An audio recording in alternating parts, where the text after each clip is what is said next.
Ah, so we have a viewer apparently. I'm checking in here.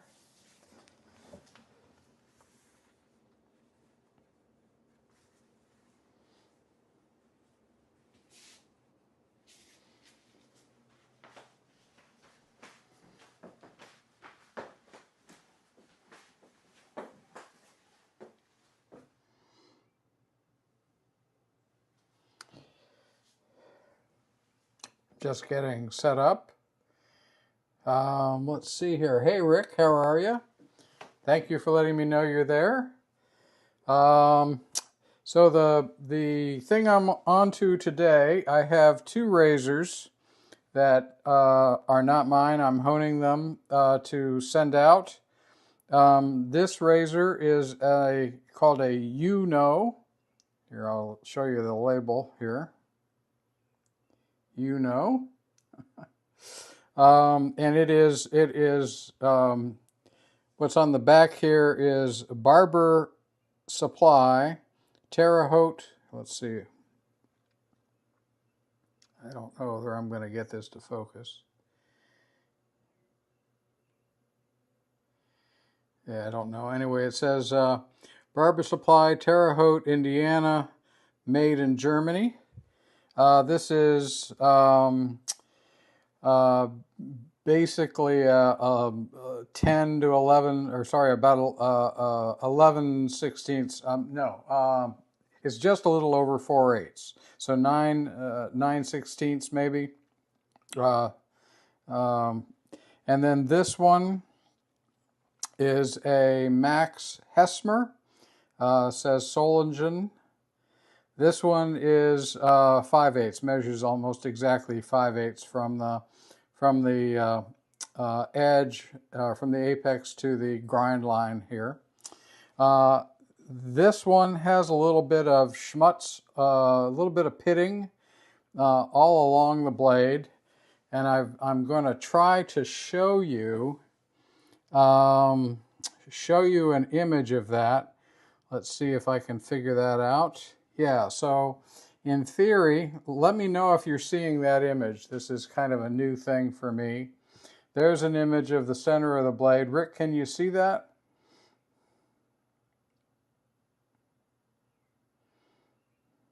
In theory, that's going out on the live stream here.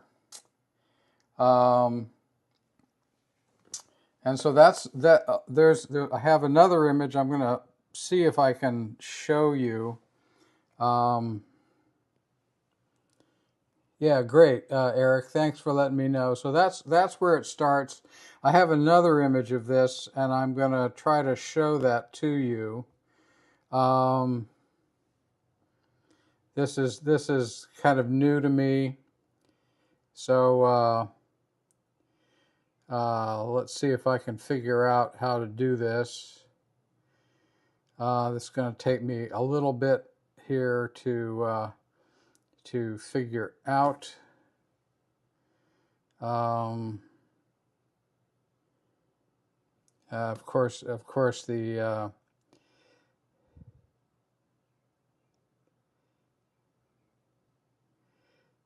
yeah, of course, this is being difficult.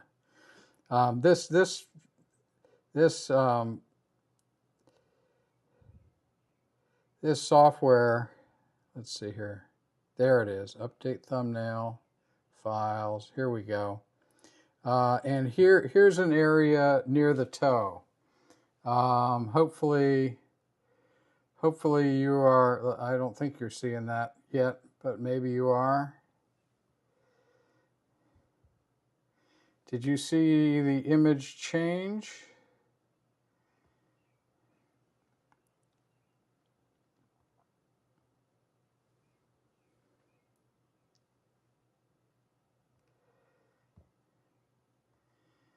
This software is really aggravating to me to use. I'm not seeing the image change, but I tried to change it. I'm selecting what in theory is the scene for this.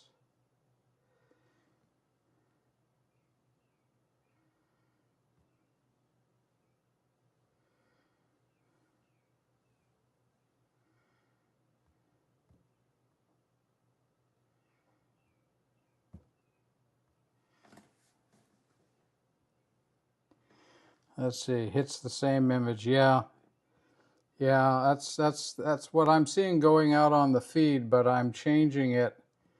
I'm changing it in I'm changing it in the software, but I'm not seeing it go out on the feed. So I don't know quite how to make that happen. I'll just try to go back to the camera view. There we go. There's a live camera view, so that part works out. And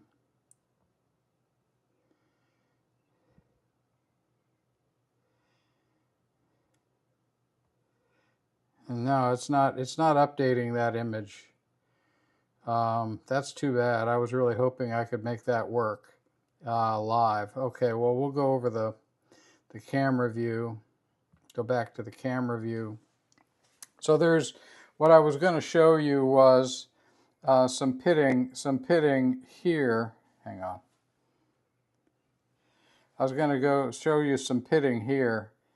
I really got to figure out how to what I have to do in order to see comments is I use the camera. I use my phone as a webcam, and then I have software on my iPad that will stream wirelessly.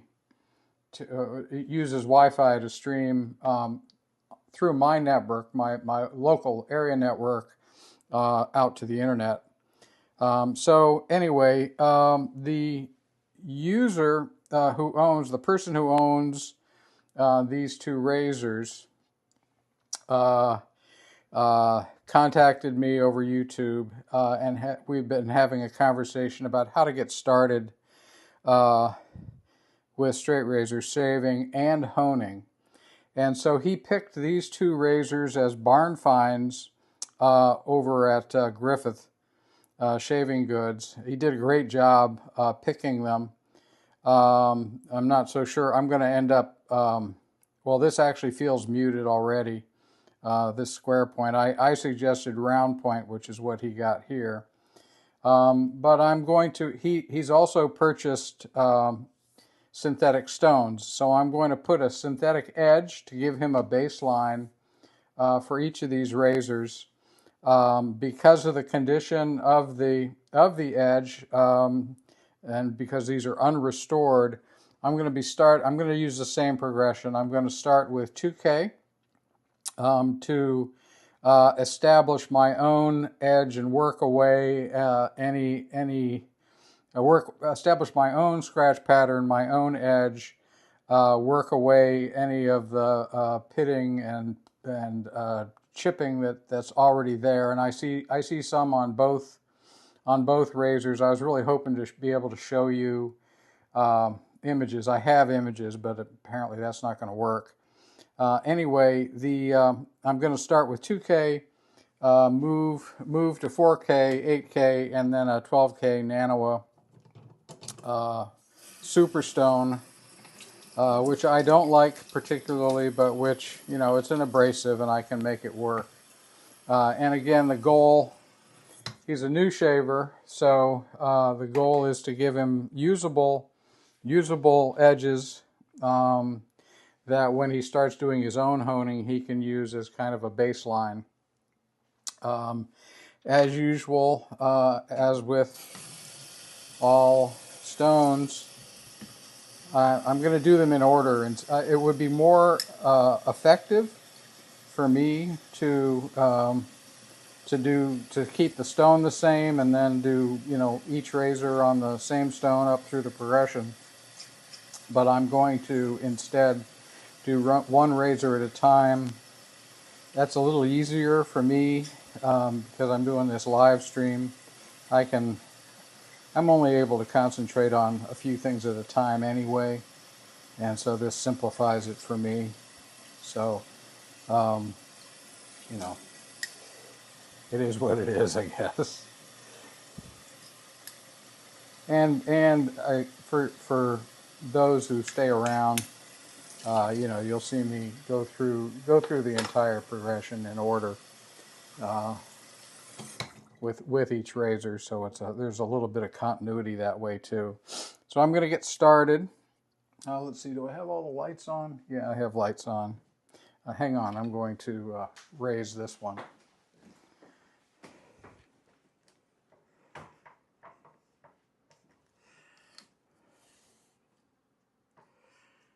There we go. Yeah, that seems to be a little better. All right, sorry about all this. That's more complicated than it needs to be.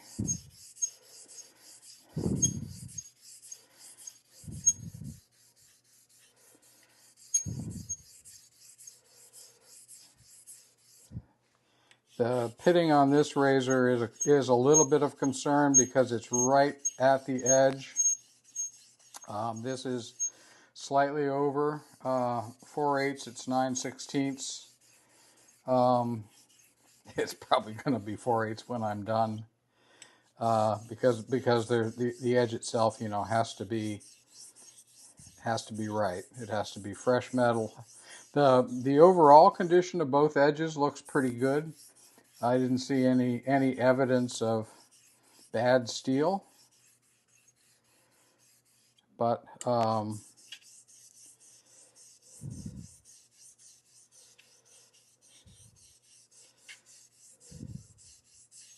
we'll see. I'm doing the knife sharpening thing by moving pressure along the blade with my left hand.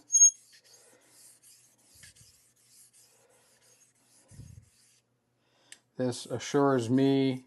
My problem with if I just use one hand is I can't convince myself that I get even pressure or that I even get the kind of pressure that I want along the entire edge. That's just me. It doesn't mean you can't do it. It just means that maybe I can't do it.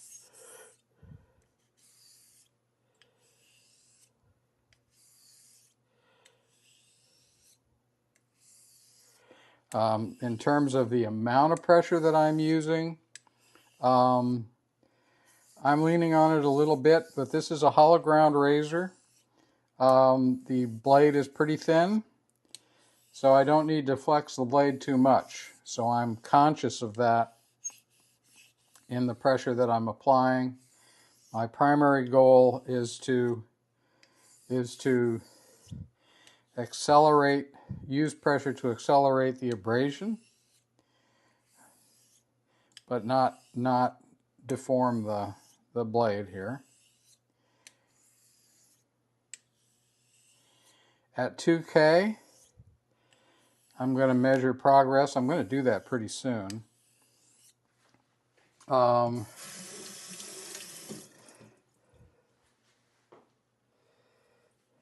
And if I have an edge that cuts, now I'm not cutting yet, so we have more to do on 2K. When I get an edge,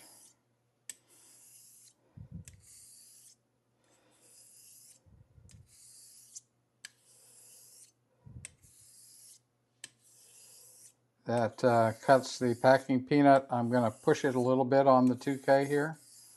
Go to 4K and then take a look at that edge. And I was hoping to be able to show you that microscope image.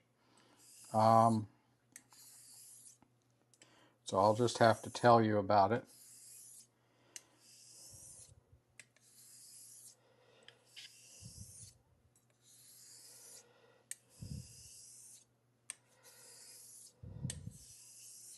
Let's see here to check in. Yeah, Eric, I don't really care for the 12K either. I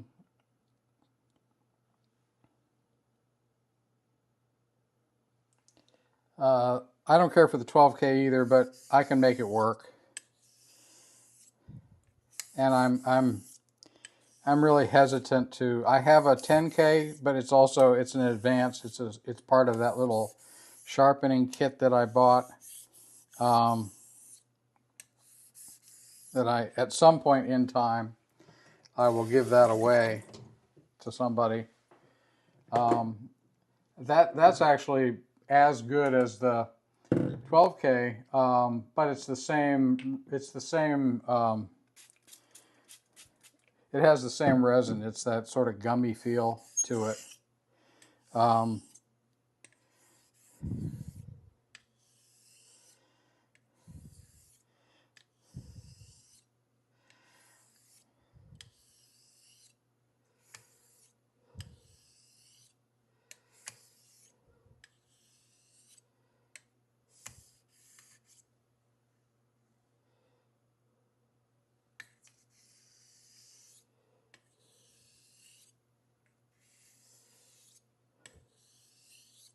Okay, let's see how we're doing here.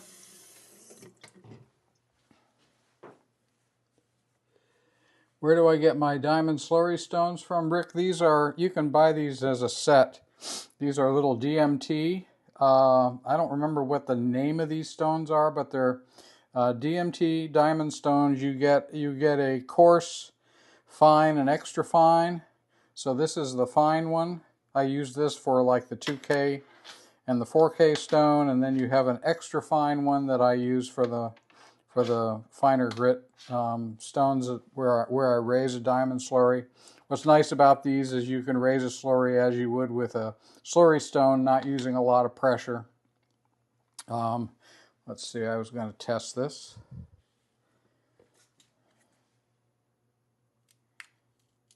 It's getting really close. It's not breaking the skin yet, but I can tell it's getting close. Let me add some water to my slurry.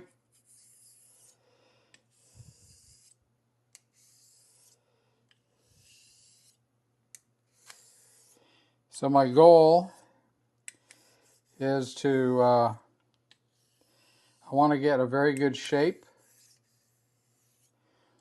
with this stone.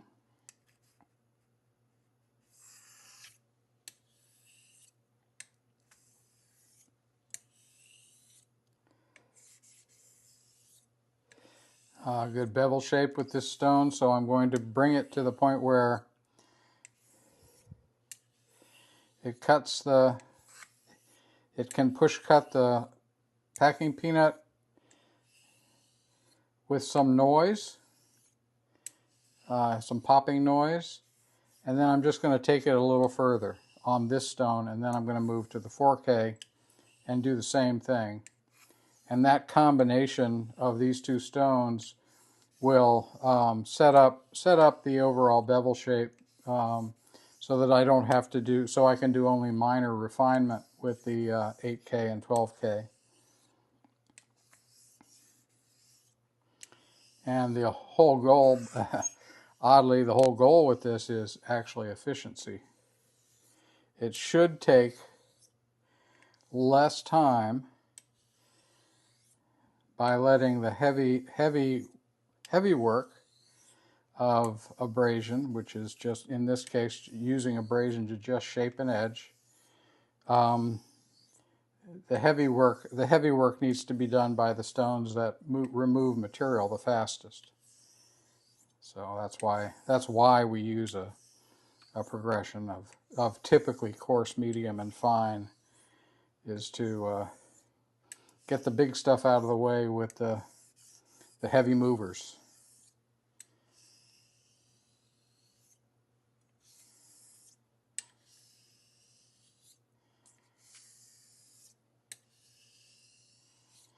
Now, what I'm concerned about, I don't know this steel. I've never sharpened these before.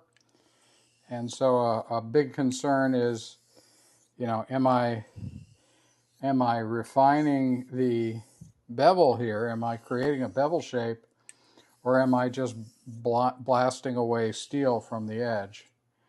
If the temper is poor, then all I'm doing at the edge is, instead of creating a bevel shape, a bevel surface, I'm simply grinding away metal, not shaping it. So We'll know in a second here.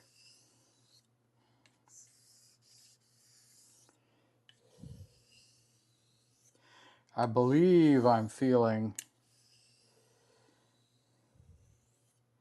an apex, but on this stone, or on these stones, something like this, it's a little more difficult to tell. But that's the magic of being able to test. No, wow, not there yet.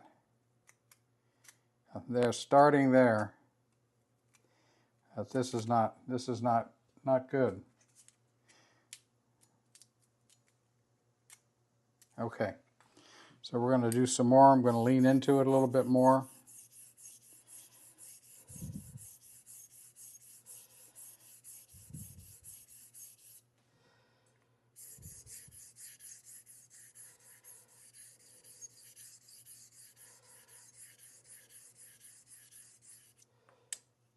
Let's see here. Hello, Ramon. Why did you reverse your opinion on stainless with natural stones? Oh, good question. What type? So let me back up here. So I answered Rick's question about the DMT stones. What type of razor steel do we have? Actually, both. Both the steel for both razors is from Germany. One is labeled Solingen rather, and the other just says made in Germany.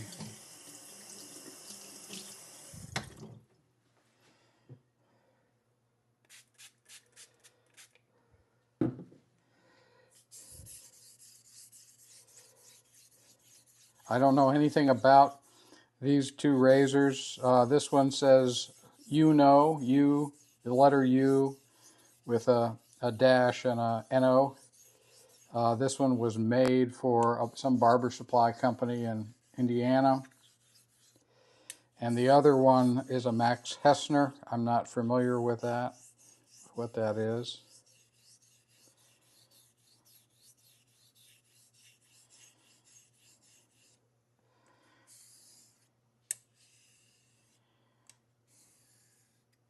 What I'm looking for now is less about undercut and more about slurry escaping underneath the razor, and I do see that happening in this direction. The both razors lie flat.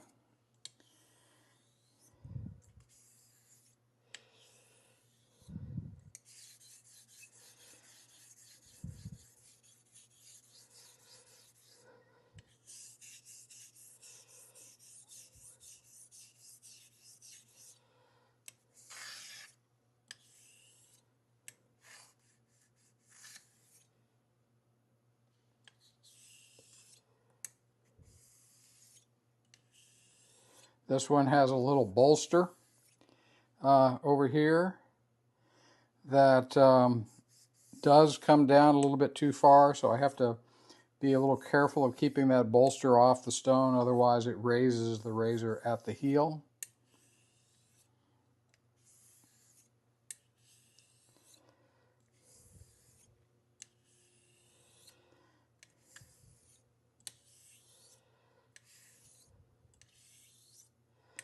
Okay, let's see how we're doing.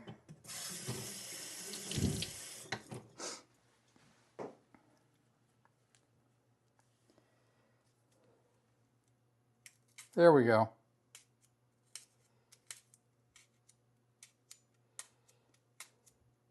Okay, so we have success all along the edge, got that little popping sound, which is kind of typical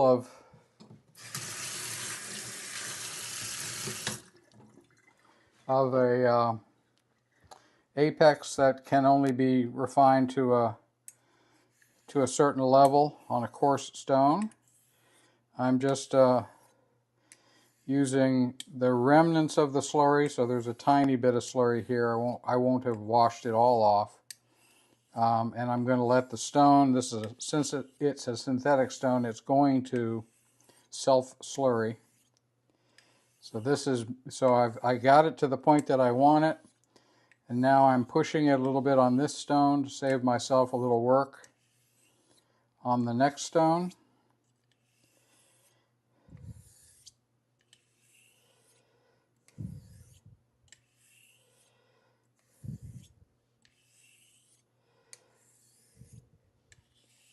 You can't see it, but I'm getting good. I don't think you can see it, but I'm getting very good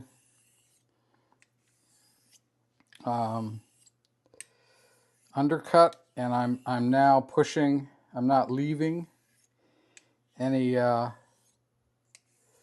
Nothing is escaping under the razor, so I have contact with the full edge. Okay.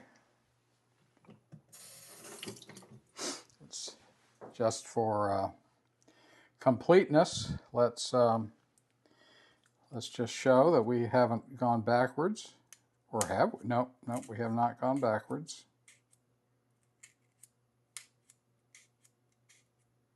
And we definitely have, most of the edge is now improved. The heel has improved only slightly, but the rest of the blade is pretty good. So we're going to move to the 4K.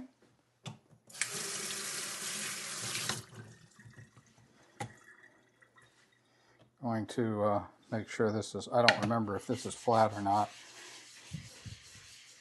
In fact, what I'm going to do is take my, what used to be a Toma 140, but now is more like an Toma 400.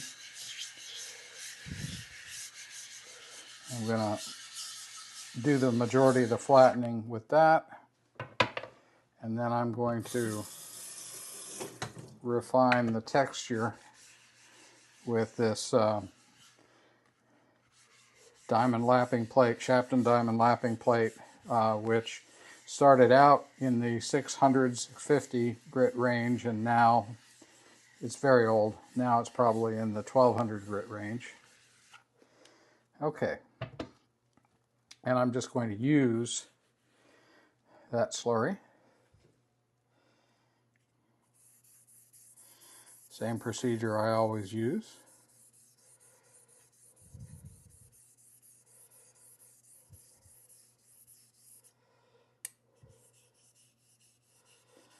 Putting pressure along the blade. I am, again, I'm not really leaning on it too heavily, but I'm not too worried about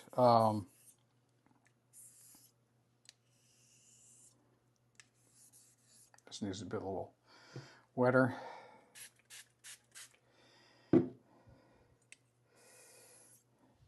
At 4K, I want to refine the edge, but it doesn't need to be ultra refined at this point. So I'm concerned with removing material first. So a little bit more pressure at first to get the material moved. And then we will refine as we refine pressure, reduce pressure and increase feel as I go along.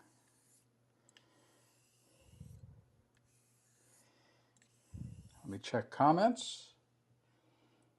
Oh, sorry. Why did I reverse my opinion on stainless with natural stones? Yeah, Rick, I don't, neither of these razors has much wear on the spine. And I don't typically tape the spine unless there's a reason to do so. You know, if it's an art razor and the look of the razor needs to be preserved, then I'll tape it. If it's a wedge or something where it's got a lot of wear from honing already, it's got a lot of hone wear, and I'm concerned that without tape, I'm going to start wearing onto the blade. Then I'll use tape There are other circumstances with razors that are out of, their geometry is completely out, where I will use tape, but otherwise I don't. Obviously, if somebody sends me a razor and they say, I want you to use tape, I'm not going to argue with them. I obviously would do that.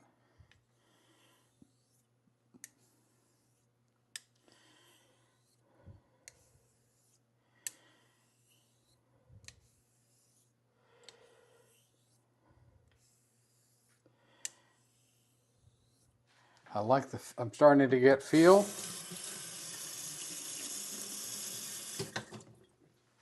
So let's see where we are. Let's see. Sorry, Ramon. Now I'm going to give you my my answer. Um, so my thinking. Oh, that's good. So that's a definite improvement. Now I'm on no effort and already soundless, except for right here, already soundlessly pushing into the packing peanut. So that's excellent. That's where we want to be. So Ramon, the difference between stainless steel and carbon steel is the chromium carbides. And chromium carbides are about equal. The hardness of chromium carbides are about equal to the hardness of the abrasives in most natural stones. So about the same hardness as garnet, about the same hardness as the silicates in Japanese natural stones. And so this is much more of a concern in the knife world, but my thinking was that I would get less carbide pullout if I always sharpen stainless razors on synthetic stones. The aluminum oxide in these synthetic stones is significantly harder than the chromium carbide. Chromium carbides in stainless steel. It's not significantly harder. In fact, it's less hard than some of the carbides in the super steels, in particular the vanadium carbides, and that's where a lot of this business occurs, is people concerned with sharpening the super steels that have high vanadium content. So I transferred that knowledge to razors when I started focusing on razors 3 years ago.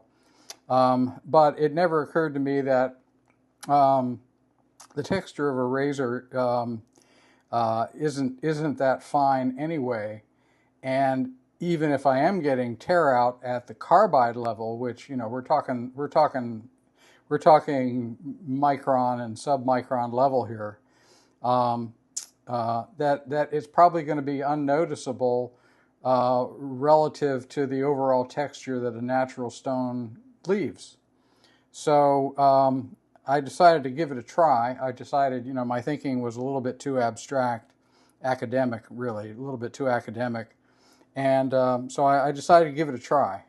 And as everybody else has said, it works out just fine. So I'm a slow learner, but that's why I changed my mind. So if there is carbide tear out, it really is not significant in relative to the scale of work that we're doing when we create an apex on a razor.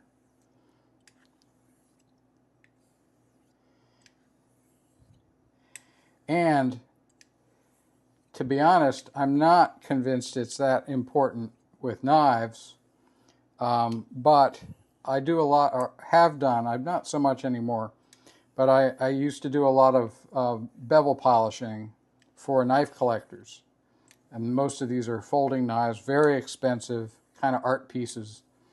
And you want there's a demand for super shiny edges that can whittle hair, and this is completely useless. as you know, if you were going to go use the same knife to cut against bone for some animal, or if you're using it to do any kind of bushcraft, that edge is going to chip and break out, and it's going to be a mess.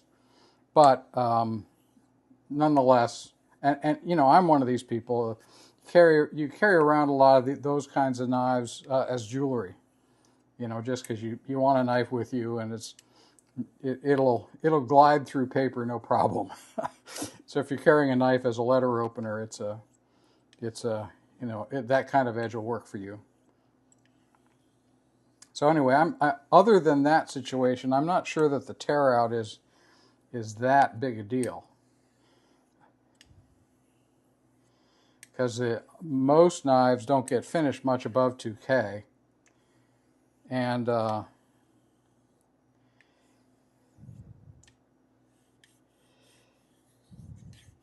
hang on, sorry, and I would think that the tear out with that amount of sawtooth that you're getting at 2K, I would think the tear out is insignificant. But, you know, it's a thing.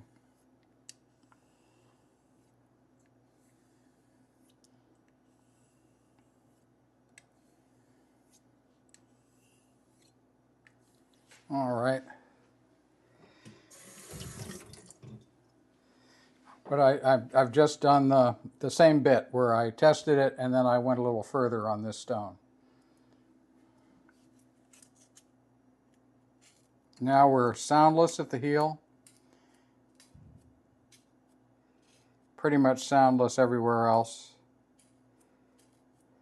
Oh, sorry, I'm out of frame.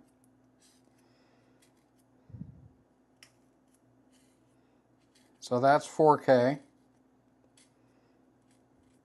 That's looking good.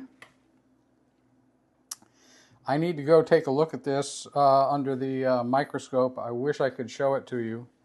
I thought I would. Thanks, Rick. Let's see here. Yeah, so I've answered. If I have anybody left, I'd be surprised watching this. I'm going to go take a look at this. I'll try to keep talking, but my microphone will be pretty far away from the receiver, so we'll see what happens.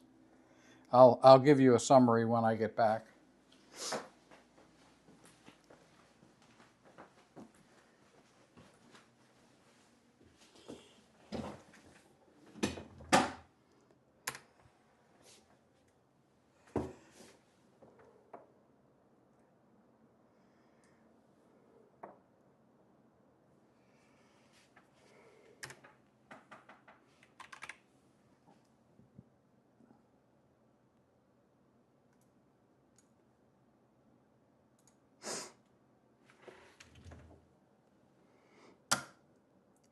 All right, I don't know if the receiver can pick me up. I'm in a different room.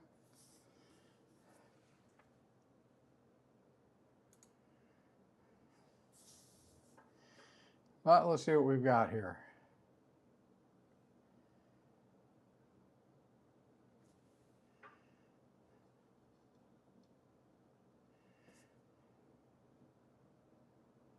Okay, so edge looks very good. Oh yeah, that's what we want to see. Edge is clean.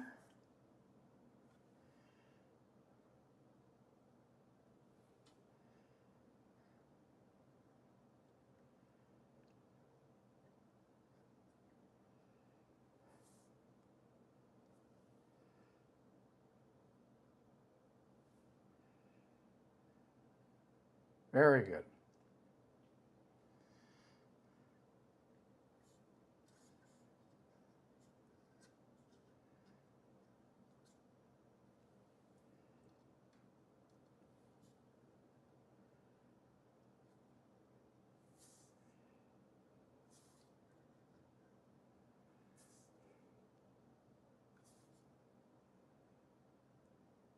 Oh, that's great. Okay.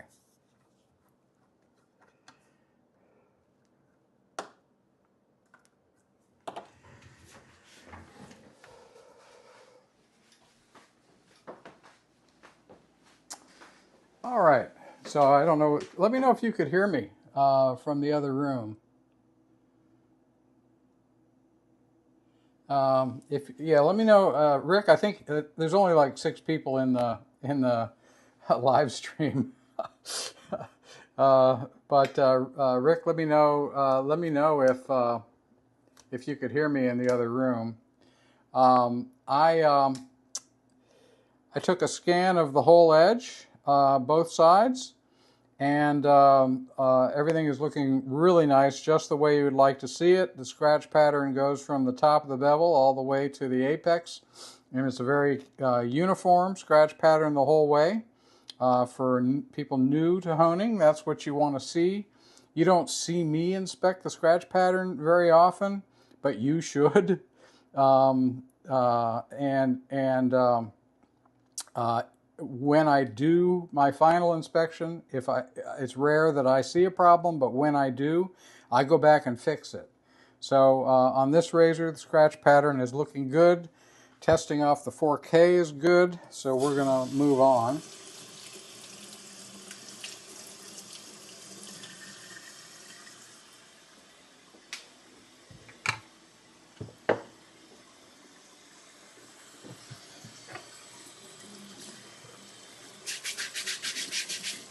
Moving on to the 8K here.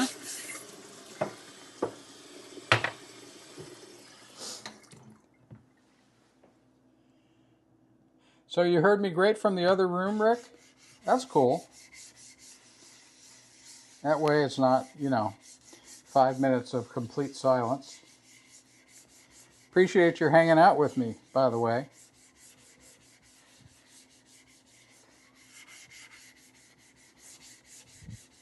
It's a little bit more fun to do this with company.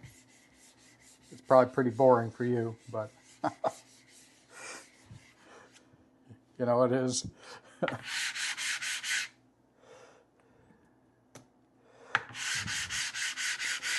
I guess it's kind of what you sign up for with these live streams.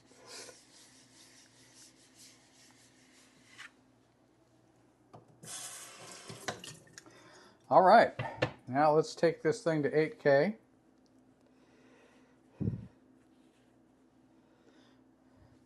It's going to be a long live stream.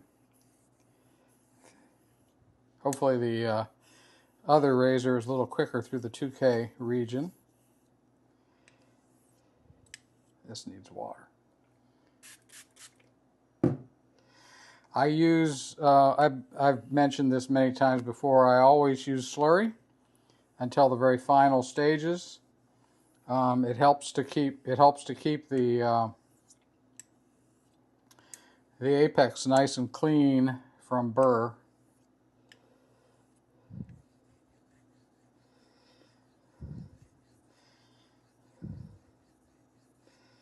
Now that I'm on to the 8K, I'm using enough pressure, only enough pressure, so that I can get feedback from the apex.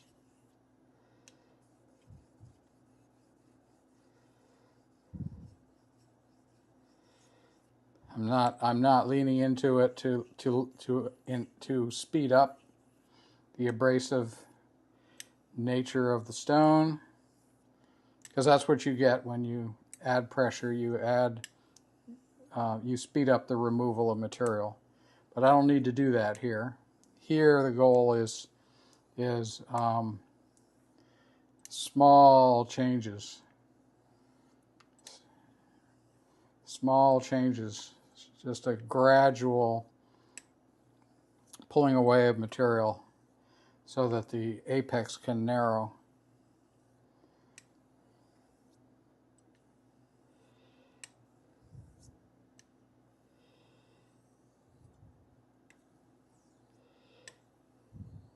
Okay.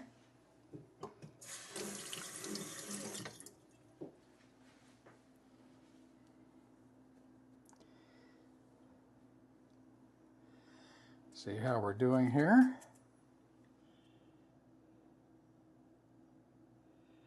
Oh, cool. Cool, Rick. Yeah, it's a good feeling. Oh, that's nice. That's nice. We're that's soundless and effortless. So that's already pushed into the cloud. That's just where we want this. That's just where we want the refinement to be. Let's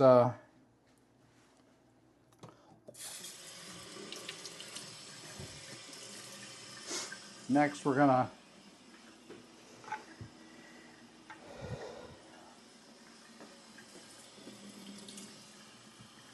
work on the texture of the apex here with the 12K. This is really a tiny bit more refinement, probably unnoticeable on the packing peanut, but it's a little bit less. The goal here is to have a slightly less rough edge, slightly smoother bevel surface. And that, for most people, tends to translate into a more comfortable synthetic edge.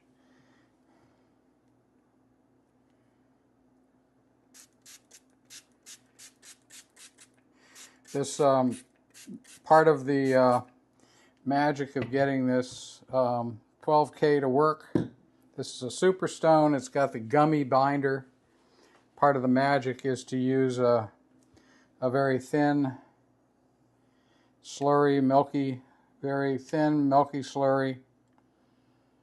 Much of what's in the slurry is binder, so it's not really abrading. It's not really doing much to the. It's not doing much to the actual steel. You can see that it's starting to load up a little bit. That is a combination of slurry and abrasive in the stone.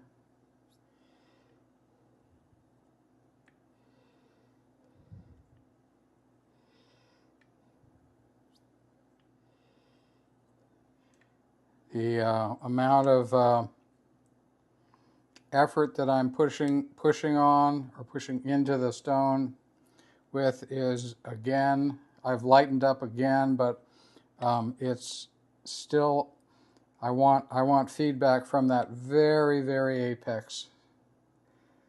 You know, the very end of the apex. I want enough pressure that I can feel that against the gumminess of this stone.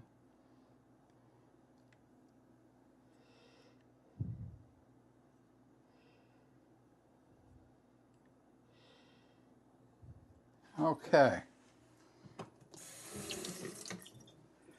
Let's see where we are. Well, we'll see, Rick. You know, the tail of the tape is always in the test shave.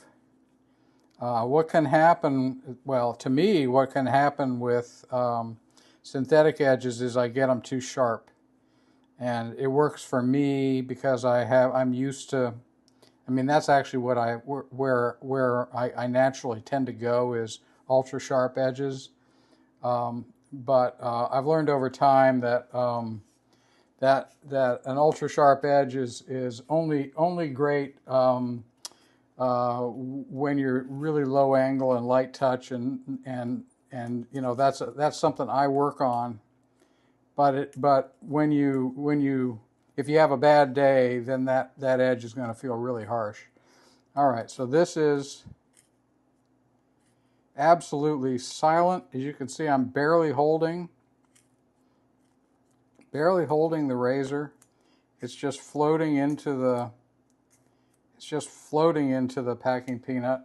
So let me dry this one off pretty thoroughly, and we'll go on to the next one. What I will do off camera is I'll do a final inspection of this edge, and when I do the test shave, I'll show you what I saw. So all I'm doing is what I would do after shaving, which is dry every part.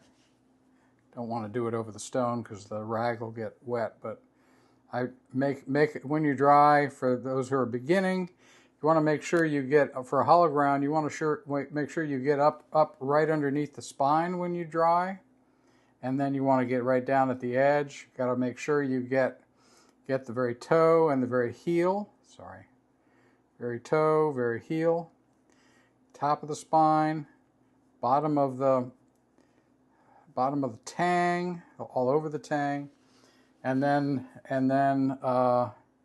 you know, the bottom of the tang that's in the scales, and then what I do is with I make great use of these microfiber towels, and I get a microfiber towel up in there,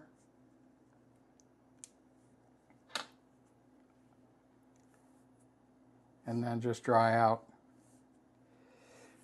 the inside, and then I'll put it aside open so everything can dry out open. All right, let's move on.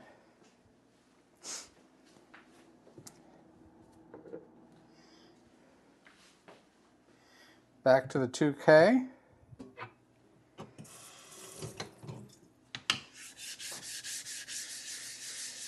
I'm going to flip this.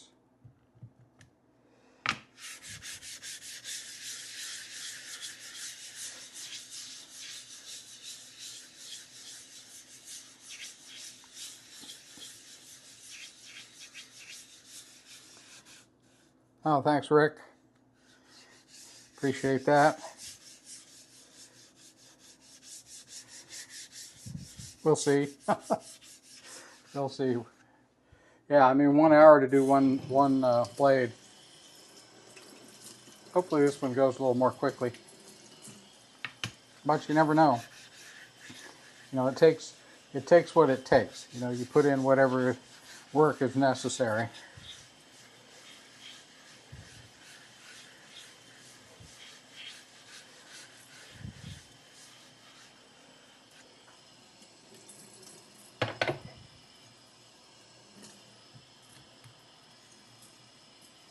Okay, this is the 2K. Going to raise a little sorry with my fine diamond plate. So Rick on Amazon, you can find these on Amazon. Look for DMT. I think they, well, just look for DMT finger stones or DMT portable stones, something like that, and you'll see these are sold in a set of 3. They're really cheap. I've gone through several sets of them. What happens is the diamond material fractures. It as you use it, it fractures and also gets pulled away from the adhesive that holds the diamond to the steel here. The holes in the plate keep the steel and diamond surface from sticking, so that's a real feature.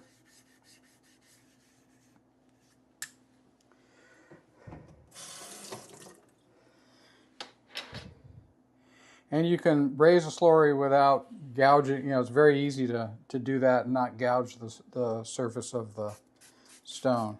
So they're nice. Okay, so we're on to. Yeah, well, me too, obviously.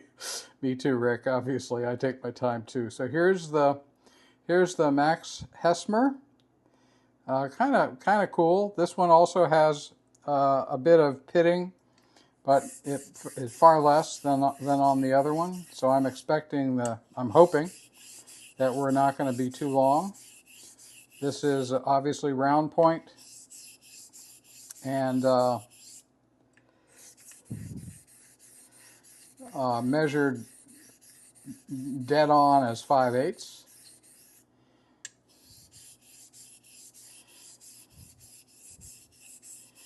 Five-eighths and 6/8 are for people who are, and again, the owner of this is just starting out with straight razors.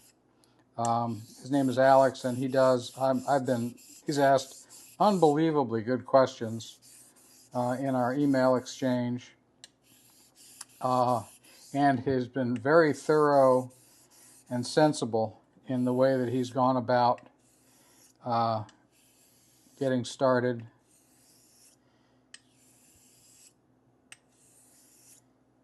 Now with this razor, I definitely am feeling, I think we could already be there.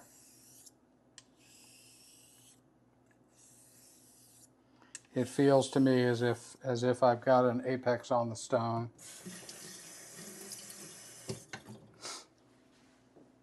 But I've been fooled before. What dry sandpaper for what, Rick? For raising a slurry? That works.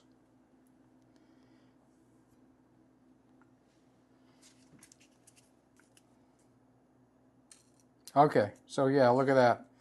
Almost soundlessly pushing in. That's beyond what I need from 2K. So that's great. We don't have to spend a lot of time with this stone. Not going to do the extra bit.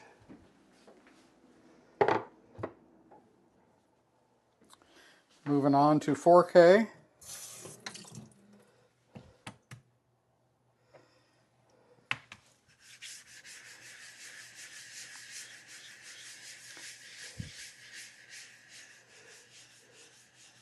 Oh, okay, Rick.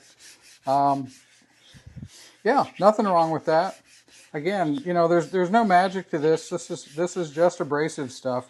I started when I started freehand sharpening. Again, that was mostly knives, but I've done scissors and axes and, you know, machetes and you name it. I've done it. But when I started with diamond plates, a full set of diamond plates. But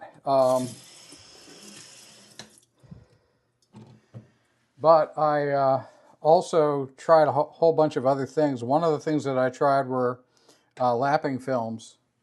I put, you know, I would stick some lapping film to a really flat surface, like you know, a piece of marble or glass, and use that. Didn't like it much, but you know, it's good to get experience with these things.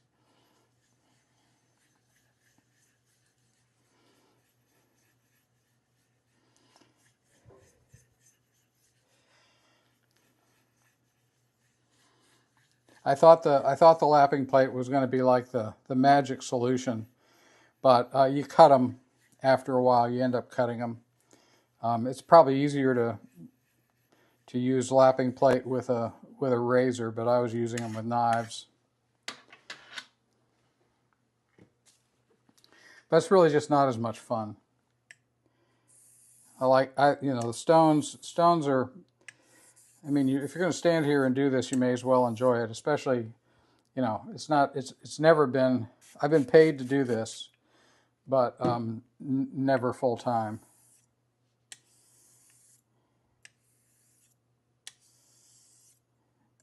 So if I'm going to do something as a part-time activity, I'm treating it like a hobby.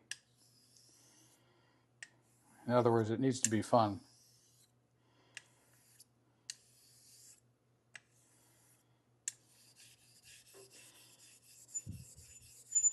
Okay, we're putting in that 4K edge here.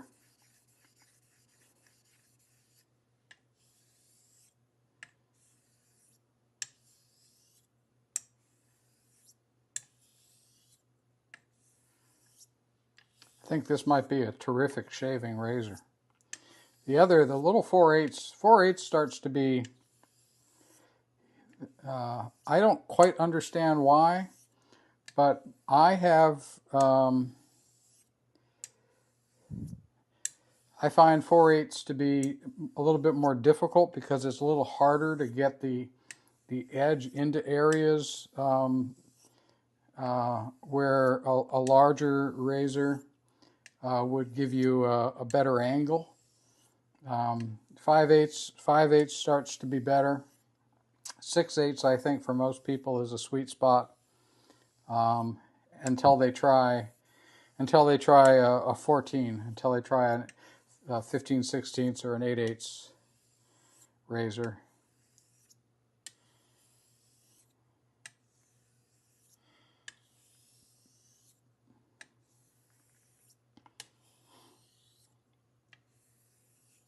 That feels very good.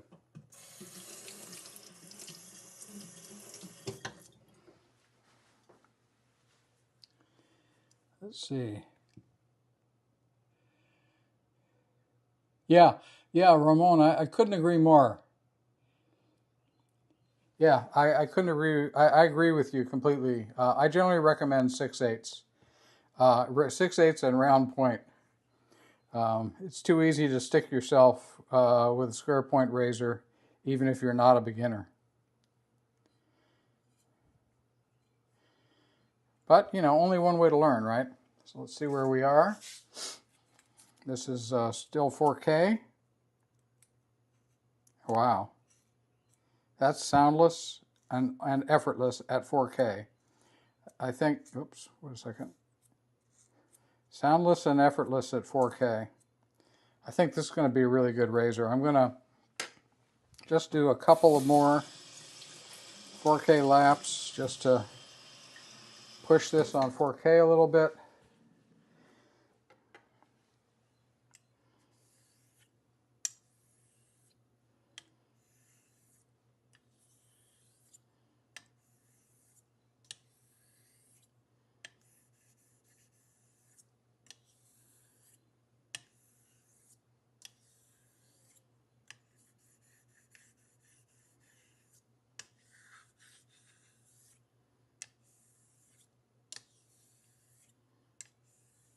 Yeah, that's better.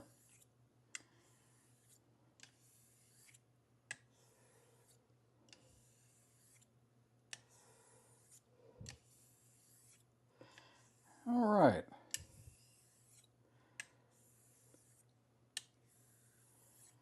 I tend to forget the center of the razor. Part of why I show the center all the time is that that's almost always the worst part of a razor when I do it. I don't get even pressure. Heel and toe I tend to concentrate on, and they tend to look the best.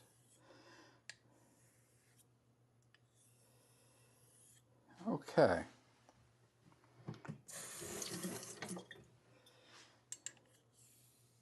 Yeah, that's good.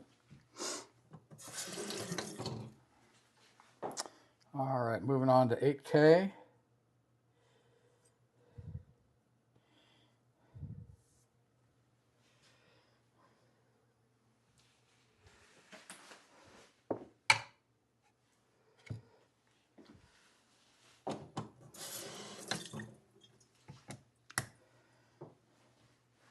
On the opposite side from the one that I used before.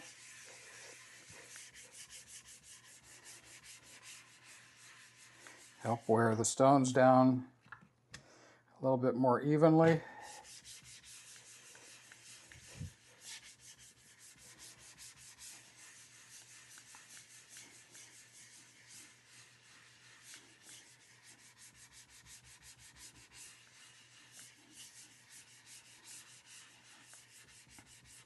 If it looks like I'm doing a ton of work with this plate, remember that it's very worn down.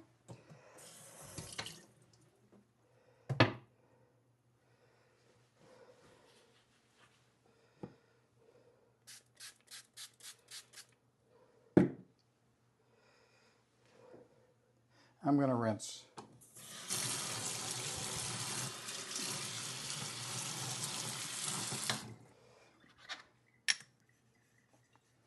Oh, that's nice. That's a nice smooth surface. This is the 8K within this range. The Shapton range has has three really great stones in this range. The 500, the 2K, and this 8K are standout stones. I don't know quite why. I'm sure that's maybe just a personal thing. I know in the knife world other people have said the same thing about the 2K. But this 8K really punches above its weight.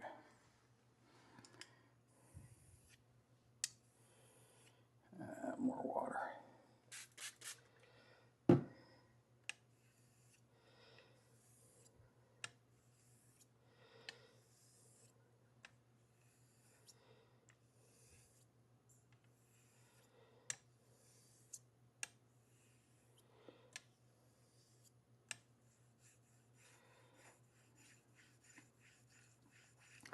Now I'm going to half strokes that are slightly more on one side than the other, because I'm feeling a slight difference on this side.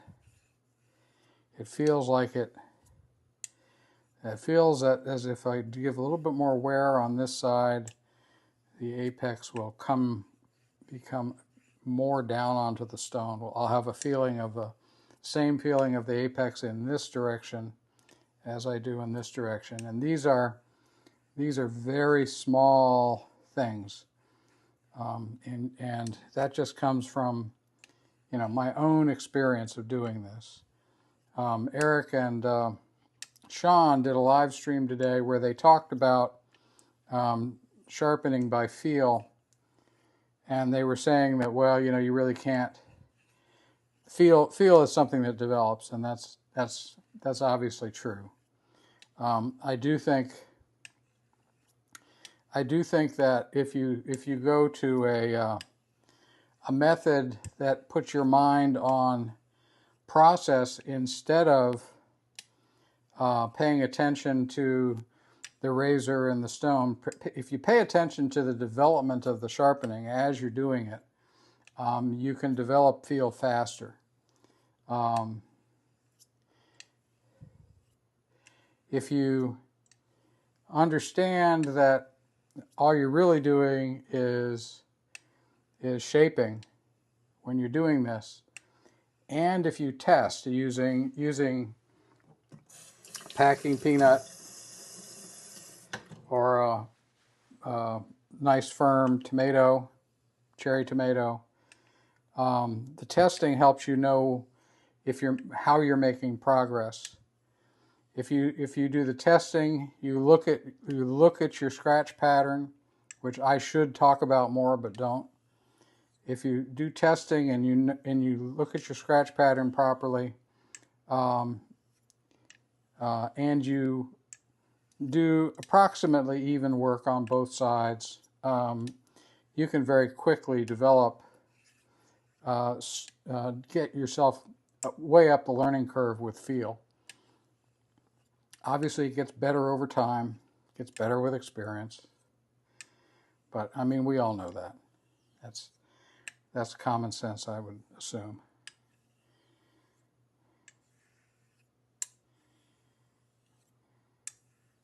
Let's see where we are.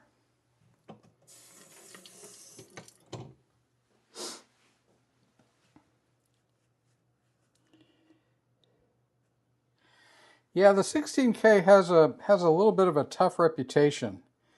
Dr. Matt did a video years ago about the 16K and concluded that it creates a rough edge. And I did the same test and found the same thing. But my stone was probably purchased 13 years ago, maybe 14 years ago, and that's about the time he did his video. And I'm not convinced that it's just a bad run of stones. That both he and I probably bought those stones around the same time. They might have been a bad run of stones. In general, Shapton is very high quality and keeps very close tolerances in the products that they manufacture. So I don't know. My stone's not the greatest. At some point, I have tried resurfacing it to see if I could get to a better layer, and that didn't work.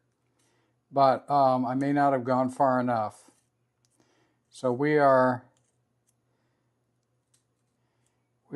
pushing into the cloud here already off of 8K.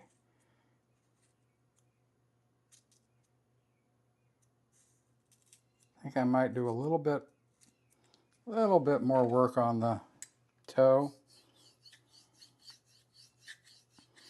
This is me being picky. The amount of effort was only slightly more on the toe.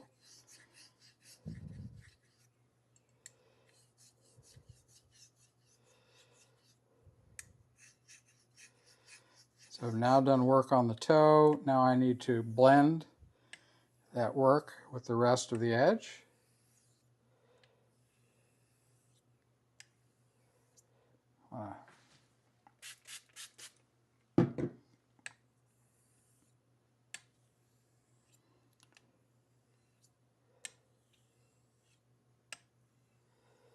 Okay.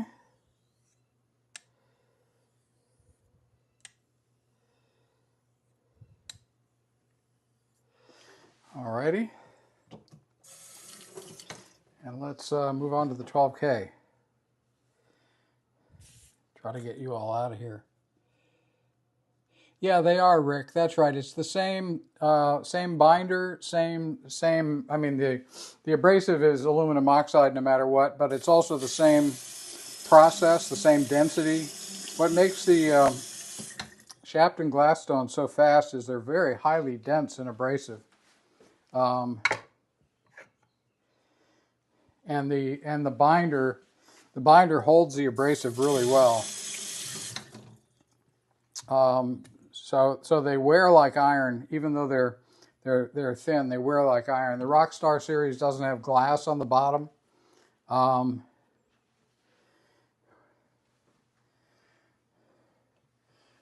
it's basically a Shapton glass stone without the glass. I think I obviously don't know for sure, but my understanding is that it's the exact same process used for the Rockstar series as is used for Shapton glass. And the Rockstar series is a little thicker, so you get more stone. It takes a long time. I've worn through and replaced several. I've replaced two or three. I've had two or three 220s. I've had two 500s. I've had three 1000s and two 2000s. But the rest of the stones you see me using were bought, 13 years ago. So they wear like iron.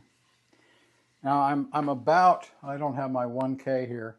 My 1K is close to being close to its last lapse, but I'm not doing a lot of sharpening, so it'll probably last me years.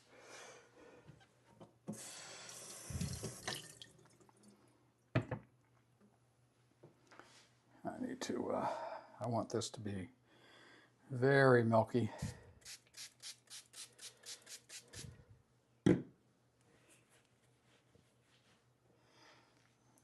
And again, for me, the trick with this superstone, the superstones are gummy, and the trick for me is to use a very milky slurry at first, and then to get that final edge.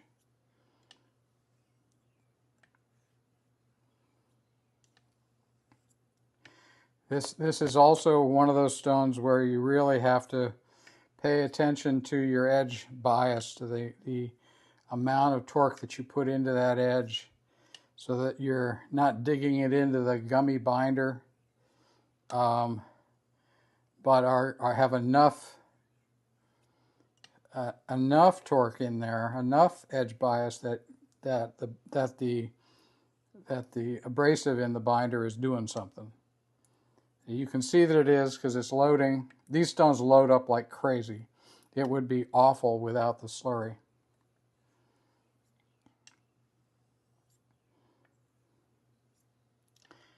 And this is what I mean when I say I can make these work for me, but I don't care for them.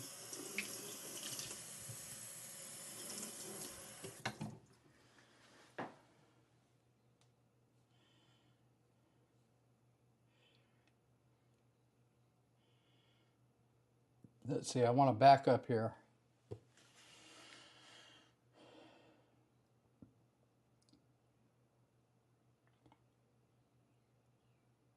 Oh, okay, Ramon. Yeah, I agree. Yeah, so yours is about the same age mine is. Hopefully you did not get the same run of stone that I and Dr. Matt got. It is a hard stone. The 8K and 16K are really hard. The 8K has a better feel. The 16K does not have the same smooth as glass feel. At least mine does not. Who was honing razors with a machine? Well,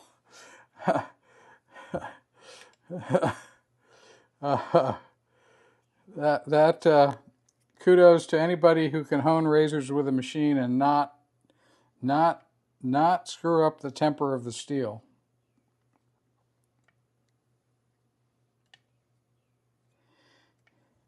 I've done quite a bit of knife sharpening on belt sanders, paper wheels, Tormex, and well, the Tormex is easy. The wheel goes through a bath of water, but the other methods. Oh, this is great. This is really nice. The other methods, you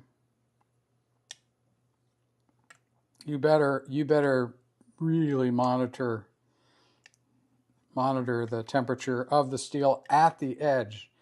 Monitoring it up the blade is useless because the edge is really thin, and that's where you can't dissipate heat quickly. So machines you can really ruin an edge if you're not careful. All right. Hopefully we're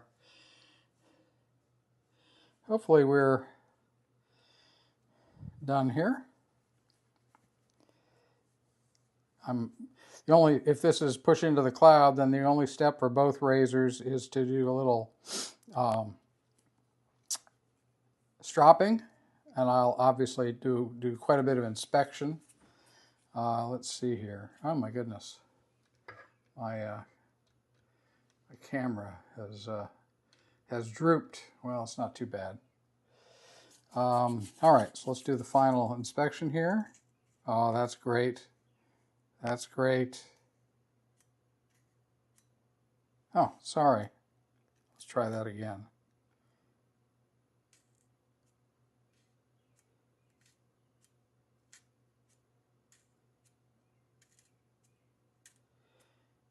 I don't know. I think I might do a little more.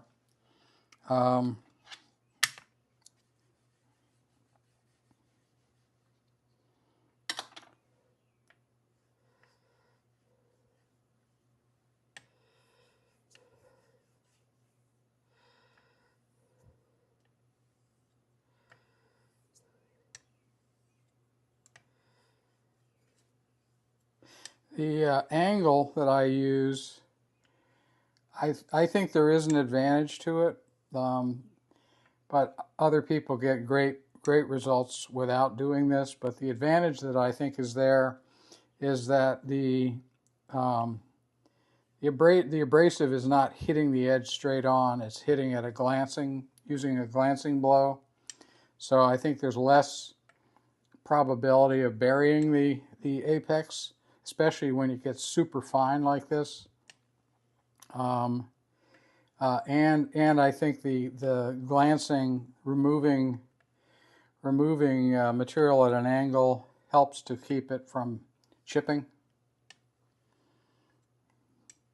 I don't really have any data behind that. It just seems logical to me.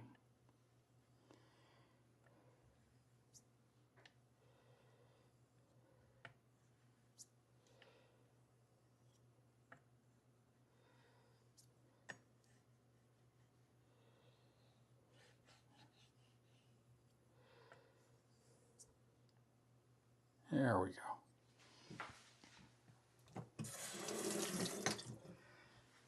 Okay, let's see if it's any different.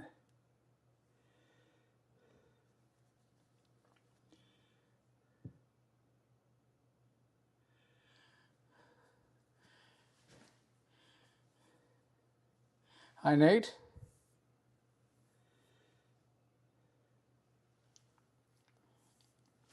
We are almost done here. That's good.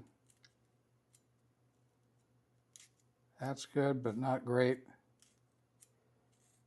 The rest of this is very good. This is a very dense, this happens to be I can tell from just feeling it, this is a very dense packing peanut. Oh, that's very good. Okay.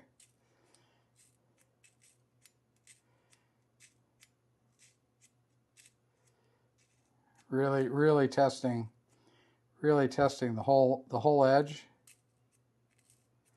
I'm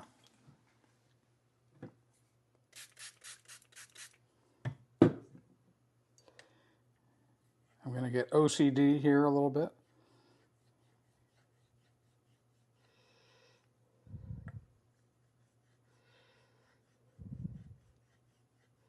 Again, there's a bolster that I want to make sure that has not been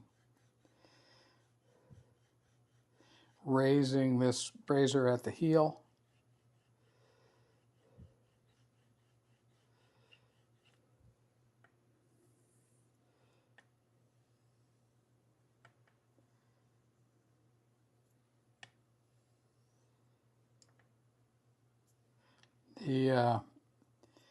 I'm definitely so this is rolling. I'm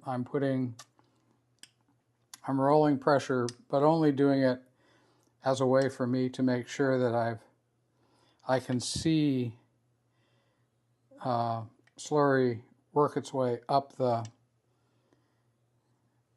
blade. I'm not using a lot of pressure as I roll the blade. Okay, let's see. Let's see if I can let you go.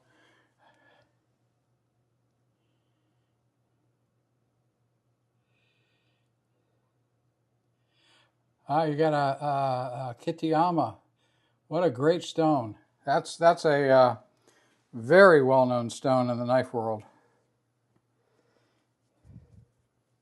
I have never had one, but I certainly know about them. You use the Kitayama, yeah. Well, it's it would be fine if you have any really high quality Japanese knives. It'll be good for that. Just you know, not something that you're gonna take apart a chicken with, but something for cutting.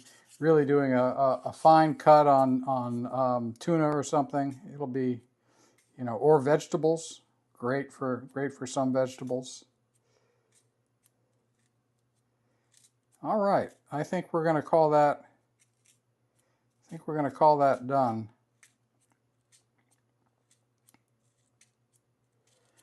I need to inspect it and see if maybe more work needs to be done. But I'm not. This has been an hour and a half of everybody sticking with me. So time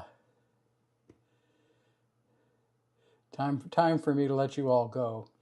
Really appreciate you hanging out with me. It's been a long one. I hope it's been interesting. Wish I could figure out how to show you the microscope images. I was hoping that was going to be a little bit of a game changer, but didn't work out. Anyway, thanks very much, and I'll be doing a test shave with these razors. So we'll see how it turns out. Thanks very much, and I'll see you again.